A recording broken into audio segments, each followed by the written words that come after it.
Hi, everybody. Welcome to this session. Why should you become a VCDX? Who am I? My name is Maarten Caus. I'm an end-user computing consultant at ITQ. I recently became VCDX in desktop and mobility, so I achieved both my VCAPs. I became a V-expert since 2019.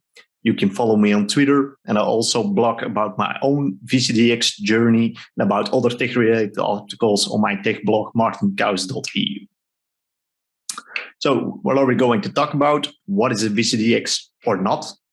Why do other people want to become a VCDX or double VCDX? Why do I want to become a VCDX? How do you get started?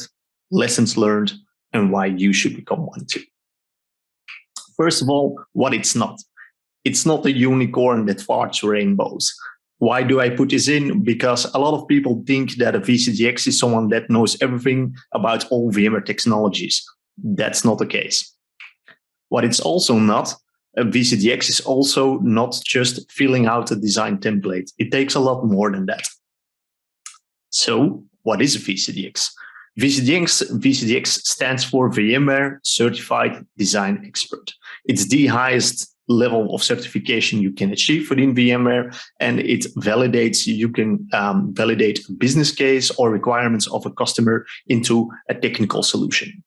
You can achieve that in 4 different domains: data center virtualization, cloud management and automation, desktop and mobility, that's the one that I'm going for, and design expert network virtualization, or NV. So the big question is, why do people want to become a VCDX? So let's see. One of a great colleague of mine, Jeffrey Kisters, last year became double VCDX.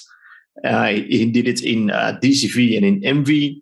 He wanted to prove and test his skills as an architect. Back then, there was no VCAP in vDesign. So yeah, he wanted to validate his skills. So the only option was, let's go for VCDX.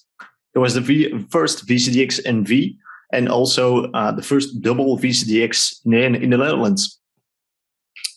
Someone else, Wesley Galehood, achieved it quite recently, I think in December of 2020, so 8 months ago, or just at the beginning of January.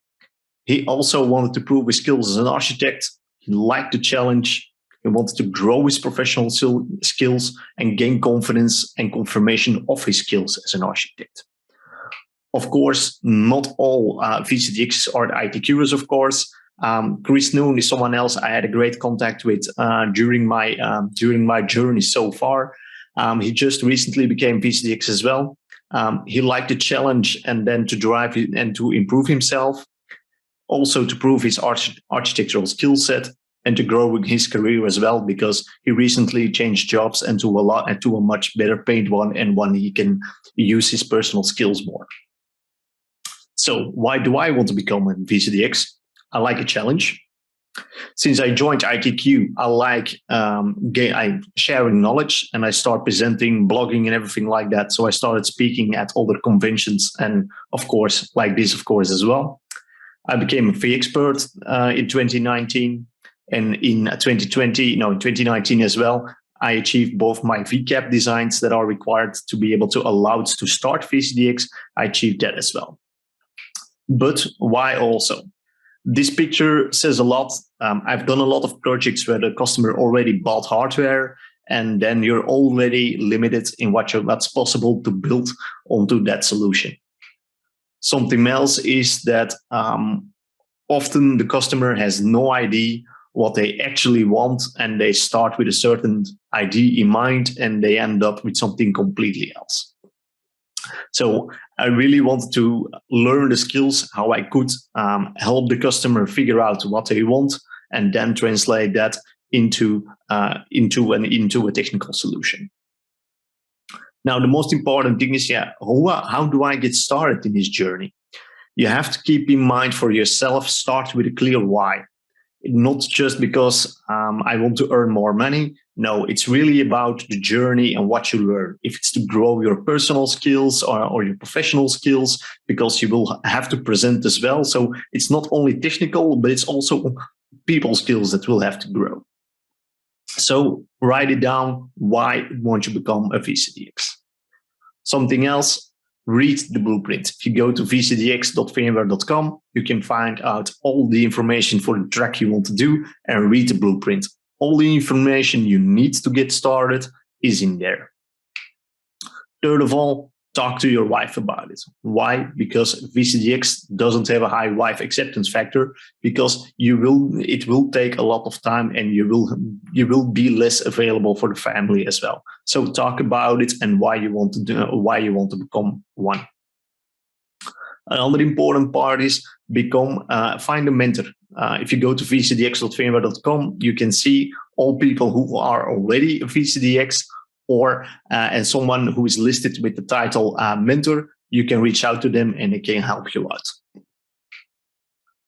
Also, reach out to Greg Robertson on Twitter. He can invite you to the VCDX Slack channel. And that's where people talk to one another. You can do defenses with another, or if you're stuck on something, it's a great community and everybody wants to help each other out. Also, make a planning. Why? First, create a year plan, work back from your submission date when you want to submit, work out a monthly plan and a weekly plan. I modified mine more than once, but it will help you out.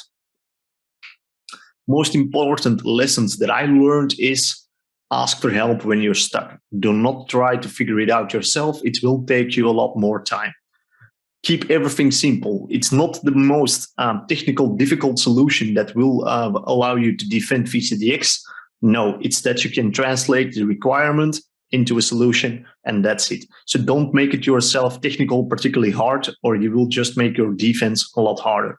If you have study time from your company, ask if you can use that time for VCDX as well. So why should you become one too? It's the highest VMware certification. You can become part of an elite group of VMware certified enterprise architects.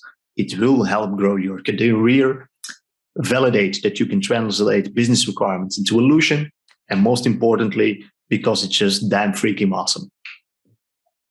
Where can you find more information? You can find more information on YouTube. Jeffrey Kusters and Johan van Amersfoort created a YouTube series about VCDX and architecting and what is conceptual design, logical design, and diving into all those details.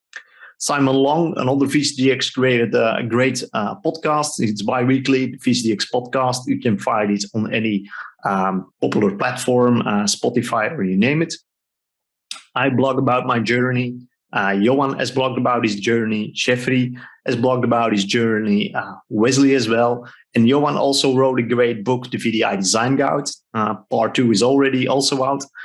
In the VDI Design Guide itself is all the information based on the VCDX methodology. So he explains what is a requirement, what kind of requirements do you have, what is a constraint, what is a risk, what is an assumption. So even if you go for another track, the book still might be valid because it also explains all those other components, what you need, or the most important things is like your conceptual design, because everything is based on that. So it can really help you out. And once again, everything you need is in the blueprint. So you can just download that from vmware.com itself. So any questions is normally now what's up, but yeah, this is being recorded, so we can't do that. Most important about VCDX is do or do not. There is no try with VCDX. You cannot do something wrong. Me, for myself, from experience, I did a defense once. I failed my defense because I wanted to do things too fast. The feedback I got was very small, but I'm not giving up. I'm submitting in September again, and I will be defending in November. So reach out to me if you want to get started or if you want to know something, but you can always reach out to me. Thanks.